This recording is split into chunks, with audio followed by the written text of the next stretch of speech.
بسم اللہ الرحمن الرحیم۔ السلام علیکم ورحمۃ اللہ۔ اسلامک نالج پر مبنی سوال جواب کی ایمان افروز سیریز میں خوش آمدید۔ حضرت ابوبکر رضی اللہ تعالیٰ عنہ کو صدیق کا لقب کیسے ملا؟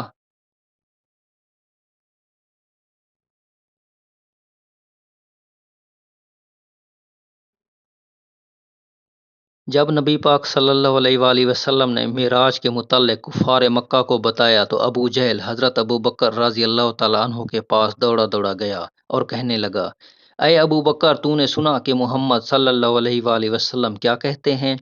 کیا یہ بات تسلیم کی جا سکتی ہے کہ رات کو وہ بیت المقدس اور آسمانوں کا سفر طے کر کے آ بھی گئے ہوں؟ حضرت ابوبکر صدیق رضی اللہ تعالیٰ عنہ فرمانے لگے، اگر میرے آقا صلی اللہ علیہ وآلہ وسلم نے فرمایا ہے تو ضرور سچ فرمایا ہے، کیونکہ ان کی زبان پر جھوٹ آ ہی نہیں سکتا۔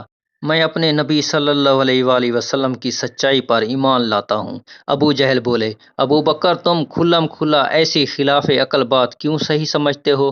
اس عاشق صادق نے جواب دیا، میں تو اس سے بھی زیادہ خلاف عقل بات پر یقین رکھتا ہوں، یعنی باری تعالیٰ پر۔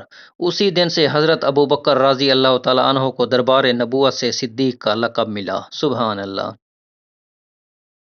نبی پاک صلی اللہ علیہ وآلہ وسلم کو پوشیدہ علوم کب عطا ہوئے؟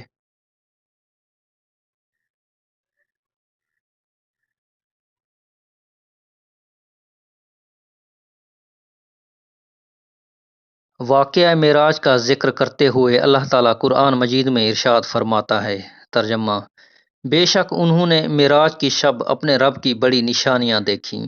اس آیت مقدس میں بتایا گیا ہے کہ معراج کی رات حضور صلی اللہ علیہ وآلہ وسلم کی مقدس آنکھوں نے اللہ تعالیٰ کی بڑی بڑی نشانیاں، ملک الملکوت کے عجائب کو ملاحظہ فرمایا، اور تمام معلومات غیبیہ کا آپ صلی اللہ علیہ وآلہ وسلم کو علم حاصل ہو گیا۔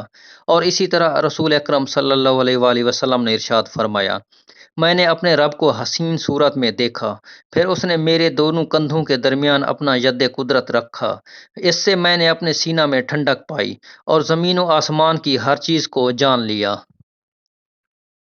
فرشتہ اسماعیل علیہ السلام کون ہے؟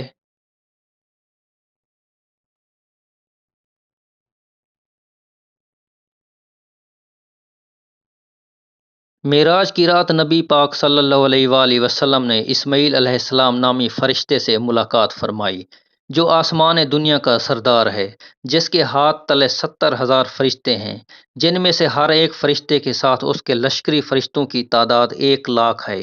فرمان الہی ہے، تیرے رب کے لشکروں کو صرف وہی جانتا ہے، بے شک